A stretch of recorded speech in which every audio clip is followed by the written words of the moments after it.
vente en strek, jeg bare tar språk igjen.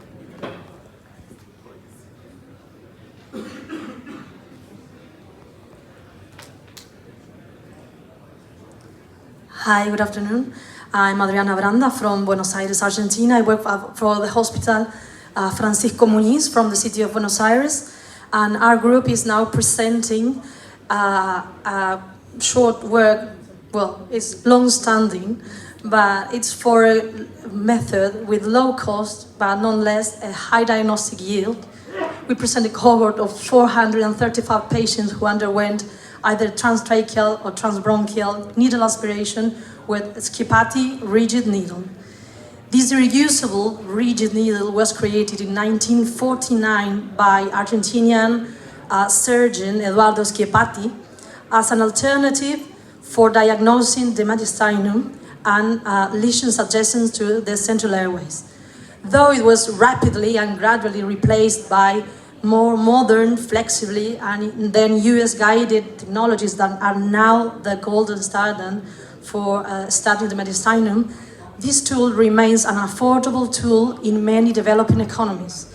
And we kind of, well, I didn't, I'm too young, but our head of department, Dr. Roberto Dure, took it out of the museum during one of our country's economical crises as a method to keep studying patients and not letting them out of treatment.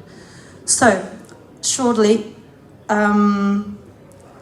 this is a retrospective cohort which started in 2010 and it goes up to the end of 2021. They were all adults. They had mediastinal loads or pulmonary lesions around 2 centimeters, though we punctured some that were smaller. They were accessible via the central airways through rigid bronchoscopy, and we planned the site of puncture through CT scans and carefully measuring through structures such as the main carina. It was performed under conscious sedation and spontaneous ventilation, and at least 3 samples were collected for each procedure. There you can see the needle. The needle part is 2 centimeters and it's 14 gauge. We have another measures, but this is the one that we mainly use. Oh, sorry. So, of these patients, mostly were men. The median age was 58 years, and they were referred to us to obtain diagnosis. More than half of them was for a mediastinal lymphadenopathy of mass as the main issue to be diagnosed. An extra 35% presented with solely a pulmonary mass on a first evaluation, and 7% with a combination of both type of lesions. As of puncture sites choice, the station 7 from the 1 lymph node map was by far the most puncture site, followed by the station 4, then the helio nodes, and in a much smaller proportion, tumors adjacent to the central airways or central masses.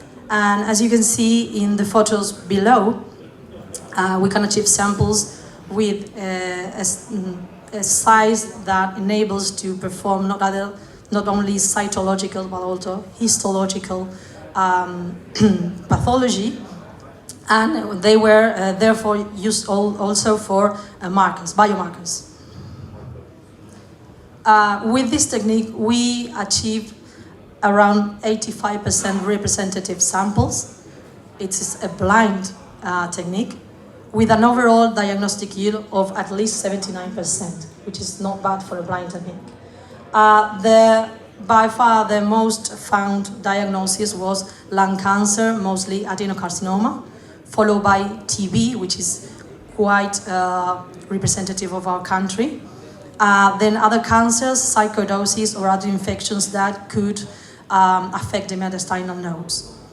The complications rates were around 8%, and they accounted mostly for mild bleeding, which we could control with rigid bronchoscopy. So, in conclusion, in trained hands, this is a safe and cost-effective method that enables us to diagnose mediastinal or central pulmonary lesions, and as a date of color, we found no correlation between the absence of a visible airway alteration during regular bronchoscopy and achieving a sample of good quality or even a diagnose through the punctures. So therefore we can conclude that this is a valid, very valid alternative where disposable or US guided technologies are not available, such is the case in our unit and in most of the Argentinian public health system. And so it's a possibility that we have to offer our patients who are sometimes at the margins of modern technologies, but they're still worth our efforts. And for that, we thank our head of department, who is always like searching new alternatives. Thank you very much.